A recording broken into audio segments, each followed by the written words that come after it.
Good morning. Welcome to Smart Stock Watch. Today is 2026-02-19.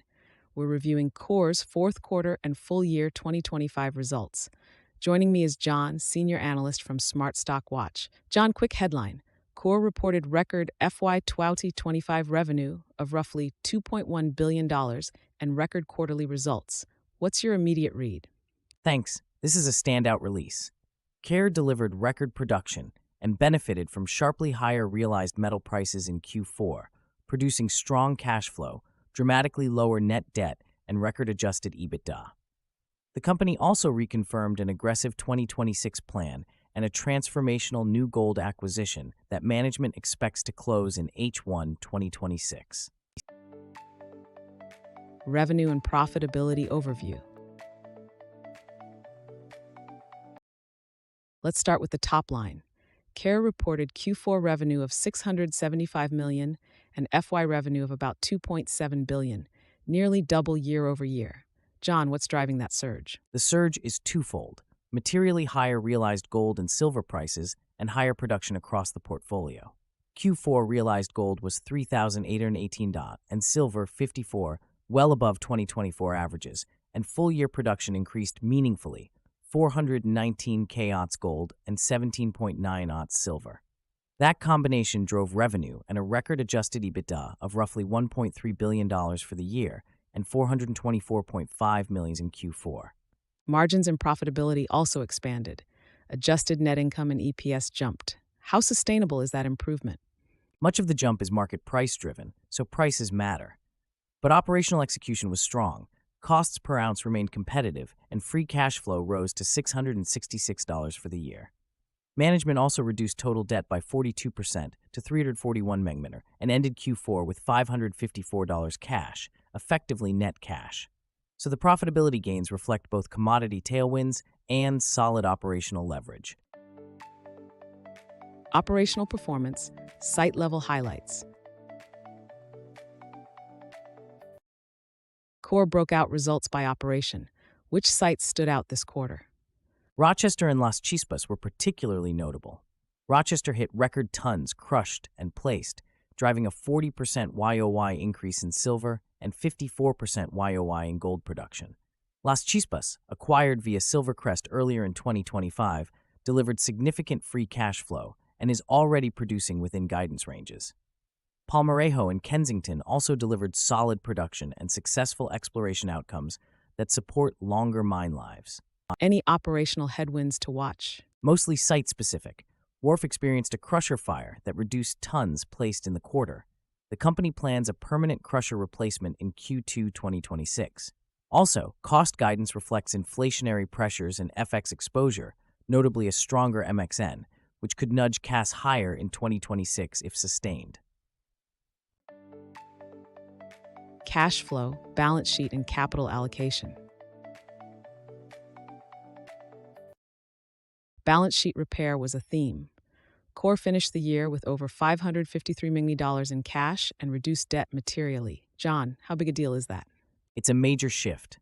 Net debt swung to a net cash position at year-end, net debt $213 million, and leverage ratio fell to negative 0.2x LTM adjusted EBITDA. That gives management flexibility to close the new gold deal, invest in exploration and development, and potentially return capital. Share repurchases were modest in 2025 due to blackout and transaction restrictions, but the balance sheet now supports multiple strategic options. They also generated $666 of free cash flow. How will they deploy it? Management guidance emphasizes growth via the new gold acquisition and substantial exploration spending in 2026, planned $120 to $136 million total. They also forecast $2 billion of free cash flow on a combined basis after the new gold close, so capital deployment is likely to prioritize the transaction, project development, and maintaining a strong balance sheet. Modest buybacks or dividends could follow once integration is complete. M&A and 2026 guidance, new gold transaction. The release notes stockholder approval for the new gold acquisition. What does that mean for Coeur's scale and guidance? If closed, the transaction creates an all-North American senior precious metals company with 7 operations. Management projects combined EBITDA of roughly $3 and $2 of free cash flow on a pro forma basis, a significant step up in scale. For 2026 standalone, Coeur issued guidance for its current asset base, 390K 460K, 18.2 21.3 Ming-A, and will update combined guidance after closing to include new gold assets, New Afton and Rainy River. Management cited reserve and resource increases as well. Any implications for long-term growth? Yes, the reserve update extended mine life materially at Wharf and added reserves at Kensington and Palmarejo. Combined with planned exploration spending and the new gold assets, Coeur is positioning for longer-term organic growth plus scale benefits from the merger. EPS forecast versus actual, analyst estimates and results.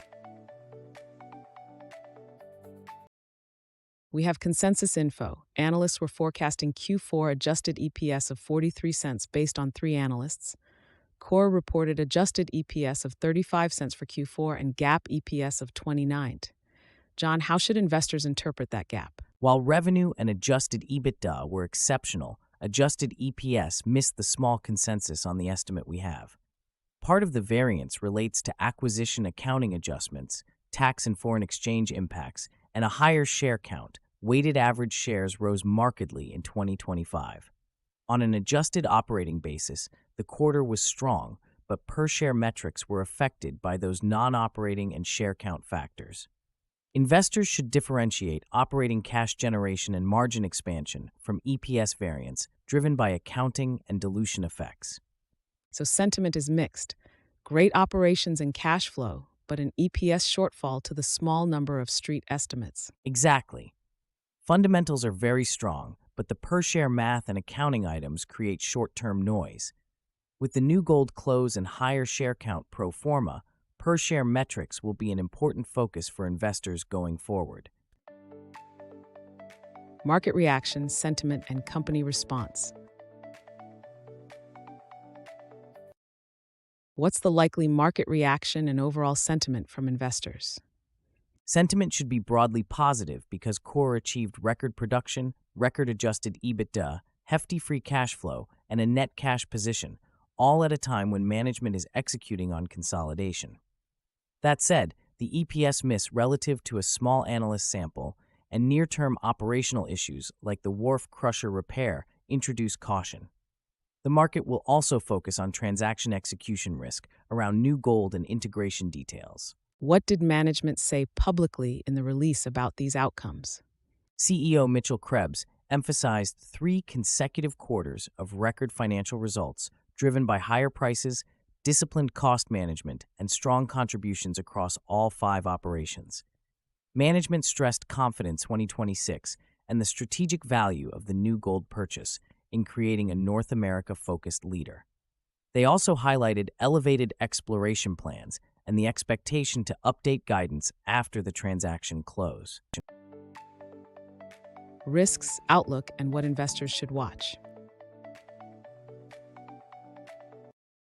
John, to wrap the analysis, what are the primary risks and the near-term catalysts investors should track? Risks. Commodity price swings remain the biggest driver.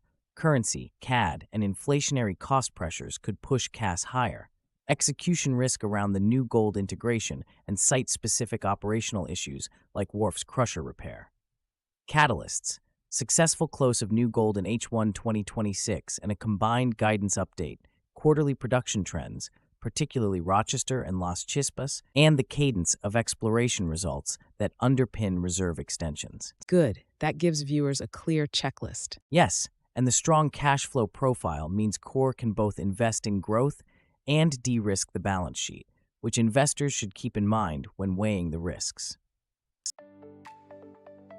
Key takeaways. Thanks, John. Quick final summary for our viewers. What should investors take away about Coeur? In short, Coeur delivered a breakout year operationally and financially, driven by higher prices and strong production. The balance sheet repair and record free cash flow materially improve optionality. The new gold transaction could be transformative if executed well. Near-term watch items include the combined guidance after closing, FX cost trends, and potential dilution impacts on EPS. Thanks for that. And to our viewers, if you found this useful, please like, share, and subscribe to Smart Stock Watch. We want to hear your take. Are you bullish on Coeur post new gold? Drop a comment below.